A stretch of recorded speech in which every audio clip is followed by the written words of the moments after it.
Hello दोस्तों, मैं किफन स्वागत करता हूं आपका। आज हम पढ़ने वाले हैं 27 जुलाई 2021 के मोस्ट इंपॉर्टेंट करंट अफेयर्स। तो लास्ट तक बने रहिएगा। Let's start. पहला क्वेश्चन है हमारा, हाल ही में टोक्यो ओलंपिक 2020 स्केट बोर्डिंग में स्वर्ण पदक जीतने वाली पहली विजेता कौन बन गई हैं? तो राइट आंसर हो जाएगा ऑप्शन ए, मोमिजी निफिया, जो कि कहाँ से हैं? जापान से आए हैं। और स्केट बोर्डिंग को टोक्यो ओलंपिक 2020 में पहली बार शामिल किया गया था। और इसी की जो पहली गोल्ड मेडलिस्ट विजेता बन गई हैं वो बनी है मोमजी निफिया। नेक्स्ट बात करें, मोमजी निफिया कहाँ से हैं? जापान से हैं। और ये किस खेल से संबंधित है? तो स्केट बोर्डिंग से संबंधित हैं। और ये जापान के लिए ओलंपिक में गोल्ड मेडल जीतने वाली सबसे कम उम्र की विजेता बनी हैं। और इनकी जो एज है वो 13 साल 330 दिन की उम्र में इन्होंने गोल्ड मेडल जीता है ओलंपिक में। नेक्स्ट बात करें कि 2021 के विश्व स्केट बोर्डिंग चैंपियनशिप जो कि कहाँ आयोजित किया गया था? रोम, इटली में। इसमें भी इन्होंने सिल्वर मेडल जीता था। अब इन्होंने स्कोर कितने का किया था? तो 15.26 का स्कोर किया था पहला स्केट बोर्डिंग प्रतियोगिता में। नेक्स्ट बात करें कि इन्होंने किसको हरा कर गोल्ड मेडल जीता है? तो ऑप्शन बी पे है रेफा लील। ये कहाँ से हैं? ब्राजील से हैं। और इनको ही हरा करके मोमजी निफिया ने गोल्ड मेडल जीता है। अब बात करें रेफा लील की, तो इन्होंने सिल्वर मेडल जीता है स्केट बोर्डिंग प्रतियोगिता में। और ये कहाँ से हैं? ब्राजील से हैं। और ब्राजील के लिए ओलंपिक में सिल्वर मेडल जीतने वाली सबसे कम उम्र की विजेता बनी हैं रेफा लील, मात्र 13 साल की एज में। फूना नाकायामा ये भी जापान से हैं। और 16 वर्ष की एज में इन्होंने ब्रॉन्ज मेडल जीता है स्केट बोर्डिंग में। नेक्स्ट बात करें कि ओलंपिक के इतिहास में सबसे कम उम्र में गोल्ड मेडल किसने जीता है? तो ऑप्शन डी पे है मार्जोरी ग्रेफ्टिंग। इन्होंने मात्र 13 साल 268 दिन की एज में इन्होंने ओलंपिक पे क्या जीता था? गोल्ड मेडल जीता था। और ओलंपिक के इतिहास में सबसे कम उम्र की गोल्ड मेडलिस्ट विनर हैं। और इन्होंने कब जीता था? तो 1936 के बर्लिन ओलंपिक्स में। अब ओलंपिक्स की बात आई है, तो ओलंपिक्स टोक्यो ओलंपिक्स 2020 के नाम से 2021 में कहाँ आयोजित किया जा रहा है? तो ये जापान की राजधानी टोक्यो में ही आयोजित किया जा रहा है। और इसका यह कौन सा संस्करण है? तो 32वां संस्करण है। और टोक्यो ओलंपिक 2020 का जो शुभंकर है वो क्या है? मिराई टोबा, ये इसका शुभंकर है। और नेक्स्ट बात करें कि पहली बार ओलंपिक्स खेलों का आयोजन कब किया गया था? तो 1896 में यूनान एथेंस में आयोजित किया गया था। पिछला वाला ओलंपिक्स खेल कहाँ खेला गया था? तो 2016 में 31वें नंबर का समर ओलंपिक्स ये रियो डी जेनेरियो ब्राजील में आयोजित किया गया था। अगला वाला जो हो रहा है ये टोक्यो में हो रहा है। और इसके अगला वाला जो होगा 2024 में ये 33वें नंबर का होगा। और ये कहाँ आयोजित किया जाएगा? पेरिस, फ्रांस में। और 2028 का कहाँ आयोजित किया जाएगा? तो ये 34वें नंबर का होगा। और ये लॉस एंजलिस यूएसए में आयोजित किया जाएगा। और हाल ही में ओलंपिक कमेटी ने यह घोषणा की है कि जो 2032 का ओलंपिक्स गेम होगा, समर ओलंपिक्स गेम्स 35वें नंबर का, ये कहाँ आयोजित किया जाएगा? ब्रिस्बेन, ऑस्ट्रेलिया में आयोजित किया जाएगा। नेक्स्ट बात करें इंडिया की, तो इंडिया ने पहली बार ओलंपिक्स में कब पार्टिसिपेट किया था? तो सन 1900 में नरमन पिजार्ड ने इसमें पार्टिसिपेट किया था और 2 पदक भी जीते थे। लेकिन पहली बार इंडिया ने कब टीम भेजी थी? तो ये भेजी थी 1920 में। इंडिया ने ओलंपिक में अपनी पहली बार टीम भेजी थी। नेक्स्ट बात करें कि इंडिया ने ओलंपिक में पहली बार स्वर्ण पदक कब जीता था? तो ये जीता था 1928 के एम्स्टर्डम ओलंपिक हॉकी में संयुक्त रूप से जीता था। लेकिन यह बात किया जाए कि व्यक्तिगत रूप से ओलंपिक में पहली बार स्वर्ण पदक कब जीता था इंडिया ने? तो यह जीता था 2008 के बीजिंग ओलंपिक में। किसने जीता था? तो ये जीते थे अभिनव बिंद्रा ने जीता था व्यक्तिगत रूप से ओलंपिक में स्वर्ण पदक। नेक्स्ट बात करें कि ओलंपिक में पदक जीतने वाली पहली भारतीय महिला कौन थी? तो ये सन 2000 के सिडनी ओलंपिक में पदक जीतने वाली पहली भारतीय महिला कर्णम मल्लेश्वरी थी और इन्होंने ब्रॉन्ज मेडल जीता था किसमें, वेट लिफ्टिंग में। और हाल ही में वेट लिफ्टिंग में सिल्वर मेडल जीतने वाली भारत की पहली महिला कौन बनी है, जिन्होंने टोक्यो ओलंपिक 2020 में ही सिल्वर मेडल जीता है, तो वो फाखोम मीराबाई चानू, जो कि किस राज्य से बिलोंग करती हैं भारत के, तो मणिपुर राज्य से बिलोंग करती हैं और यही सिल्वर मेडल जीतने वाली ओलंपिक में पहली भारतीय महिला बन गई हैं वेट लिफ्टिंग में। नेक्स्ट बात करें, इन्होंने 49 केजी किलोग्राम में सिल्वर मेडल जीता है। नेक्स्ट बात करें कि ओलंपिक में जो टोक्यो ओलंपिक है 2020, उसमें इंडिया के ध्वजवाहक खिलाड़ी कौन से थे, तो उद्घाटन समारोह में ओपनिंग सेरेमनी में जो इंडिया के ध्वजवाहक खिलाड़ी थे वो थे MC मैरी कॉम और दूसरे थे मनप्रीत सिंह। और समापन समारोह, टोक्यो ओलंपिक के समापन समारोह में इंडिया के जो ध्वजवाहक खिलाड़ी होंगे वो कौन होंगे, बजरंग पूनिया, ये भी याद रखिएगा। बढ़ते हैं अगले क्वेश्चन पे। अगला जो क्वेश्चन है, हाल ही में काकतीय रुद्रेश्वर मंदिर रामप्पा को यूनेस्को की विश्व धरोहर स्थल में शामिल किया गया है। यह कहाँ स्थित है, तो यह मंदिर जो स्थित है ऑप्शन डी तेलंगाना में, और यह यूनेस्को में शामिल होने वाला इंडिया का 39 नंबर का स्थल बन गया है। इसके पहले 2019 में राजस्थान की जो राजधानी जिसे पिंक सिटी के रूप में भी जाना जाता है, जयपुर को शामिल किया गया था यूनेस्को की विश्व विरासत सूची में। नेक्स्ट बात करें रुद्रेश्वर मंदिर, जिसे रामप्पा मंदिर के नाम से भी जाना जाता है, ये कहाँ स्थित है, तेलंगाना में स्थित है। और नेक्स्ट बात करें कि यह किस देवता का मंदिर है, तो भगवान शिव जी का मंदिर है, भगवान शिव जी का मंदिर है। और इसका निर्माण 1213 ईस्वी में, जब तेलंगाना में कौन सा सरकार थी, कौन से साम्राज्य था, काकतीय साम्राज्य था। वहाँ कौन सा साम्राज्य था, काकतीय साम्राज्य था। और वहाँ के काकतीय साम्राज्य के एक राजा थे, कौन, गणपति देव। और गणपति देव के एक सेनापति थे रामलिंगम स्वामी। तो इन्हीं रामलिंगम स्वामी के द्वारा इस रुद्रेश्वर मंदिर का निर्माण करवाया गया। और नेक्स्ट बात करें कि जो इसके मूर्तिकार थे उन्होंने 40 वर्षों तक इसका निर्माण किया और इन्हीं के नाम पर रामप्पा मंदिर भी कहा जाता है इस मंदिर को, जिसे हाल ही में यूनेस्को की साइट में शामिल किया गया है। और ये भारत का कौन सा स्थल बना है, 39 नंबर का यूनेस्को की साइट में शामिल किया गया है। तो यूनेस्को के बारे में देख लेते हैं। तो यूनेस्को की जो फुल फॉर्म हो जाएगी वो हो जाएगी United Nation Education Scientific and Cultural Organization, इसकी फुल फॉर्म हो जाएगी। इसकी स्थापना जो की गई थी वो 16 नवंबर 1945 को की गई थी। भारत इसका सदस्य कब बना था, तो 1946 में बना था। नेक्स्ट बात करें कि इसका हेडक्वार्टर कहाँ है, तो पेरिस फ्रांस में है। ऑन्द्रे अजोले इसके जो हैं महानिदेशक हैं, ये भी याद रखिएगा। 193 इसके सदस्य देश हैं और 11 जो हैं सहयोगी देश हैं यूनेस्को के। नेक्स्ट बात करें कि यूनेस्को ने पहली बार इंडिया के किन किन स्थलों को शामिल किया था विश्व विरासत सूची में, तो 4 स्थल थे 1983 में। पहला जो स्थल था यूनेस्को में शामिल किया गया था भारतीय स्थल, वो थी अजंता की गुफाएं, जो कि कहाँ स्थित है, महाराष्ट्र में स्थित है। 1983 में ही शामिल की गई थी एलोरा की गुफाएं और 1983 में इन दोनों को शामिल किया गया था। और 1983 में एक और स्थल को शामिल किया गया था, उसमें से कौन सा स्थल था, ताजमहल को भी शामिल किया गया था। 1983 में ही आगरा के किले को शामिल किया गया था। ये दोनों यूपी में स्थित है। तो ये 4 स्थलों को यूनेस्को ने पहली बार भारतीय स्थल को शामिल किया था अपनी विश्व विरासत सूची में। और लास्ट टाइम किसको शामिल किया है, तो ये 39 नंबर का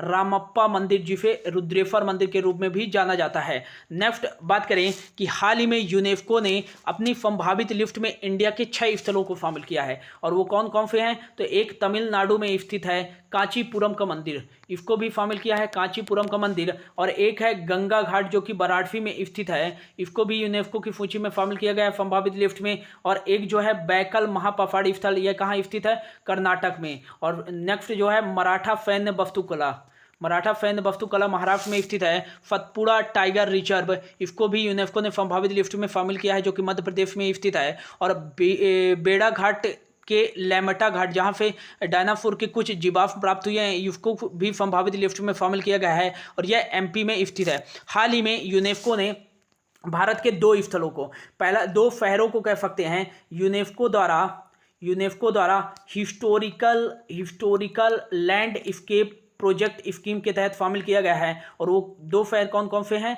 एक तो है ग्वालियर और दूसरा है ओरछा। ये कहाँ है दोनों शहर? एमपी में। अब यह मंदिर तेलंगाना में स्थित है। तो तेलंगाना के बारे में बात कर लेते हैं। तो तेलंगाना इंडिया के मैप में कहाँ पास स्थित है? तो इंडिया के मैप में तेलंगाना स्थित है यहाँ पास तेलंगाना स्थित है। और तेलंगाना की जो उत्तरी सीमा लगती है वो महाराष्ट्र के साथ, इसकी पश्चिमी सीमा कर्नाटक के साथ, और इसकी पूर्वी सीमा छत्तीसगढ़ के साथ, और इसकी दक्षिणी सीमा आंध्र प्रदेश के साथ लगती है। तेलंगाना का DLR नंबर है 331707, मतलब 33 यहाँ डिस्ट्रिक्ट है। 17 जो है वो लोकसभा की सीट है और राज्यसभा की सीटें हैं 7। नेक्स्ट बात करें, यहाँ विधानमंडल जो है वो 2 सदनीय, मतलब यहाँ विधानसभा भी है, विधान परिषद भी है। विधानसभा की सीटें 119 और 46 जो है विधान परिषद की सीटें हैं। यहाँ के सीएम कौन है? तो के चंद्रशेखर राव यहाँ के सीएम हैं। यहाँ के गवर्नर कौन है? तो तमिलिसाई सौंदरराजन यहाँ के गवर्नर हैं। हैदराबाद यहाँ की राजधानी है। और हैदराबाद फिर याद रखिएगा कि tree city of the world 2020 में किसे घोषित किया गया था? हैदराबाद में। और अगला बात करें कि हैदराबाद में ही है राजीव गांधी इंटरनेशनल एयरपोर्ट। भारत का सबसे बड़ा फ्लोटिंग जो सोलर प्लांट है ये कहाँ लगाया गया है? तेलंगाना में ही 100 मेगावाट, ये भी याद रखिएगा। और अगला बात करें तेलंगाना के बारे में ही, तो तेलंगाना में ही है एक काफू Brahmananda Reddy national park, Mahavir Vanasthali national park और मृगवानी नेशनल पार्क। ये तीनों नेशनल पार्क कहाँ स्थित है? तेलंगाना में ही स्थित है। नागा अर्जुन श्रीशैलम जो कि भारत का सबसे बड़ा जो टाइगर रिजर्व है ये कहाँ स्थित है? तमिलनाडु में ही स्थित है। भारत का सबसे छोटा टाइगर रिजर्व पेंच टाइगर रिजर्व है जो कि महाराष्ट्र में स्थित है। तो इतना आप याद रखिएगा। बढ़ते हैं अगले क्वेश्चन पे। अगला जो क्वेश्चन है, हाल ही में इनकम टैक्स दिवस, आयकर दिवस कब बनाया गया है? तो राइट आंसर जो हो जाएगा ऑप्शन बी, 24 जुलाई को इनकम टैक्स आयकर दिवस का 166वीं संस्करण बनाई गई है। और ये किसके द्वारा बनाया गया है? CBDT के द्वारा बनाया गया है। और CBDT का बात करें तो central board of direct tax इसका फुल फॉर्म होता है। और इसकी बात करें तो इसके महानिदेशक कौन है? तो इसके जो महानिदेशक है वो कौन है? विद्याधर महापात्रा। और इसका जो हेडक्वार्टर है वो कहाँ है? न्यू दिल्ली में स्थित है। अगला बात करें इसकी स्थापना कब की गई थी? तो स्थापना 1924 में की गई थी।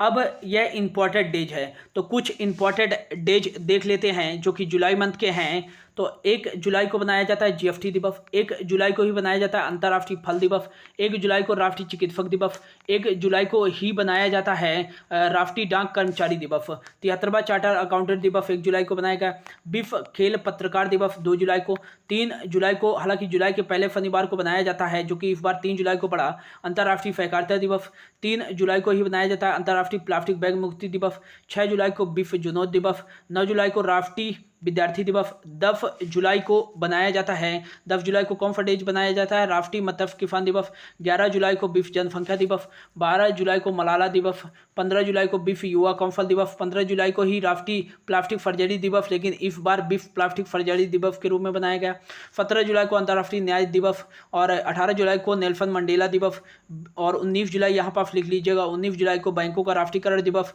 20 जुलाई को बनाया जाता है अंतरिक्ष अन्वेषण दिवस और विश्व शतरंज दिवस, और 22 जुलाई को विश्व मस्तिष्क दिवस, 23 जुलाई को जो बनाया जाता है वो बनाया जाता है राष्ट्रीय प्रसारण दिवस, बाल गंगाधर तिलक की जयंती और चंद्रशेखर आजाद जी की जयंती बनाई जाती है। अगला जो क्वेश्चन है, हाल ही में माई गैब मेरी सरकार पोर्टल किस राज्य के द्वारा लॉन्च किया गया है? तो इसका जो राइट आंसर जगह ऑप्शन सी उत्तर प्रदेश, उत्तर प्रदेश राज्य के द्वारा हाल ही में माई गैब मेरी सरकार पोर्टल का लॉन्च किया गया है। और यह पोर्टल क्या है? तो जो भी सरकारी कार्यक्रम आयोजित किए जाएंगे उसका जो फीडबैक है वो उत्तर प्रदेश के नागरिक इस पोर्टल के माध्यम से दे सकते हैं। और गवर्नमेंट भी अपने विभिन्न परियोजनाओं योजनाओं का जो जानकारी है इसी पोर्टल के माध्यम से नागरिकों तक पहुंचा सकती है, माई गैव मेरी पोर्टल के माध्यम से। यह प्लेटफॉर्म जनता और सरकार के बीच में एक इनोवेटिव प्लेटफॉर्म के रूप में लॉन्च किया गया है। अब यह उत्तर प्रदेश के द्वारा लॉन्च किया गया है। तो उत्तर प्रदेश के बारे में देख लेते हैं। तो उत्तर प्रदेश जो है एक भारत का पूर्वोत्तर राज्य तो कह सकते हैं, मिडिल ईस्ट राज्य कह सकते हैं। ये कहाँ स्थित है? तो ये देख सकते हैं आप, ये स्थित है कुछ यहाँ प्रकार, यहाँ स्थित है उत्तर प्रदेश। और इसकी जो पूर्वी सीमा लगती है वो बिहार के साथ लगती है। इसकी दक्षिणी सीमा मध्य प्रदेश, छत्तीसगढ़, झारखंड के साथ लगती है। और उत्तर प्रदेश की पश्चिमी सीमा राजस्थान के साथ लगती है। इसकी जो नॉर्थ वेस्ट वाली सीमा है वो हिमाचल प्रदेश, हरियाणा और दिल्ली के साथ लगती है। और इसकी जो उत्तरी सीमा लगती है वो उत्तराखंड और नेपाल के साथ लगती है। उत्तराखंड का जो उत्तर प्रदेश है उसका जो DLR नंबर है, तो इसका DL 758031, 758031, मतलब यहाँ 75 डिस्ट्रिक्ट हैं, 80 लोकसभा की सीटें हैं और 31 जो है राज्यसभा की सीटें। उत्तर प्रदेश का जो विधानमंडल है वो क्या है? 2 सदनीय, मतलब यहाँ विधानसभा भी है, विधान परिषद भी है। विधानसभा की सीटें 403 हैं और विधान परिषद की सीटें 100 हैं। सबसे अधिक विधान परिषद की सीटों वाला जो राज्य है वो कौन सा है? यूपी है। यहाँ के CM कौन है? योगी आदित्यनाथ हैं। और यहाँ की गवर्नर कौन है? तो कौन है? आनंदीबेन पटेल। यहाँ की राजधानी क्या है? तो लखनऊ यहाँ की राजधानी है, जो कि गोमती नदी के किनारे बसा हुआ है। नेक्स्ट बात करें कि उत्तर प्रदेश के करंट अफेयर्स के बारे में। तो उत्तर प्रदेश में हाल ही में केला महोत्सव बनाया गया है। और काला नमक चावल महोत्सव कहाँ बनाया गया है? उत्तर प्रदेश में ही बनाया गया है। और अगला जब बात करें ई पंचायत पुरस्कार 2021 किसने जीता है? तो ये उत्तर प्रदेश में ही जीता है। और गणतंत्र दिवस पर जो सर्वश्रेष्ठ झांकी घोषित की गई थी तो वो उत्तर प्रदेश की ही सर्वश्रेष्ठ झांकी घोषित की गई थी। और उत्तर प्रदेश में ही है एक गाजियाबाद। और गाजियाबाद भारत का पहला नगर निगम है जिसने ग्रीन बॉन्ड जारी किया है। नेक्स्ट बात करें कि उत्तर प्रदेश ने एक चिड़ियाघर का नाम अशफाक उल्लाह खान के नाम पर रखने का फैसला लिया है और रख भी दिया है। और भारत का पहला जो एलिफेंट हॉस्पिटल है ये कहाँ खोला गया है? उत्तर प्रदेश में। नेक्स्ट बात करें कि भारत का जो पहला ग्रीन हाइड्रोजन प्लांट लगाया गया है हाल ही में, ये मथुरा रिफाइनरी उत्तर प्रदेश में ही लगाया गया है, ये भी याद रखिएगा। उत्तर प्रदेश के कुशीनगर में भारत का पहला ट्रांसजेंडर यूनिवर्सिटी खोला गया है। यदि पूछा जाए कि भारत का पहला ट्रांसजेंडर डेस्क केंद्र कहाँ स्थापित किया गया है तो ये तेलंगाना होगा। लेकिन ट्रांसजेंडर यूनिवर्सिटी पूछा जाए तो ये यूपी कुशीनगर होगा। और अगला बात करें कि 5 अंतर्राष्ट्रीय हवाई अड्डों वाला भारत का पहला राज्य कौन सा बनने जा रहा है? तो ये उत्तर प्रदेश ही बनने जा रहा है। यहाँ कौन कौन से अंतर्राष्ट्रीय हवाई अड्डे हैं? तो यहाँ एक है लाल बहादुर शास्त्री इंटरनेशनल एयरपोर्ट वाराणसी उत्तर प्रदेश में, चौधरी चरण सिंह इंटरनेशनल एयरपोर्ट ये कहाँ स्थित है? लखनऊ में। और एक है जेवर इंटरनेशनल एयरपोर्ट जो कि नोएडा में स्थित है। और एक Kushinagar international airport, Shriram international airport, ये पांचों इंटरनेशनल एयरपोर्ट कहाँ स्थित है?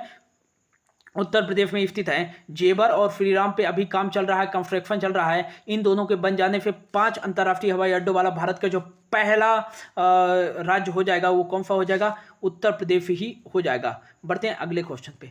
अगला जो क्वेश्चन है, हाल ही में कौन सा देश दुनिया का पहला स्वच्छ, यहाँ पर कर लीजिएगा, स्वच्छ परमाणु रिएक्टर एक्टिवेट लॉन्च करेगा? तो ये राइट आंसर हो जाएगा ऑप्शन बी, चीन द्वारा दुनिया का पहला स्वच्छ परमाणु रिएक्टर एक्टिवेट लॉन्च किया जाएगा। और इसकी जो मुख्य विशेषता है कि यह पानी रहित, मतलब बिना पानी के चलेगा। और इसमें यूरेनियम की जगह थोरियम का प्रयोग किया जाएगा। किसका प्रयोग किया जाएगा? थोरियम। और ये बिना पानी के चलने के कारण ये रेगिस्तान में भी काम करने में काफ़ी सक्षम होगा। इसका जो निर्माण है अगस्त तक पूरा हो जाएगा। सितंबर में इसका जो किया जाएगा ट्रायल किया जाएगा, पहला परीक्षण किया जाएगा। नेक्स्ट बात करें चीन की जो राजधानी वो क्या है? बीजिंग है। रेन में भी यहाँ करेंसी चलती है। और एक यहाँ जो राष्ट्रपति हैं वो कौन है? जी जिनपिंग है। एक करंट अफेयर से याद रखिए, किम कियान नहीं दोस्तों, योंग कियान का नाम याद रखिएगा।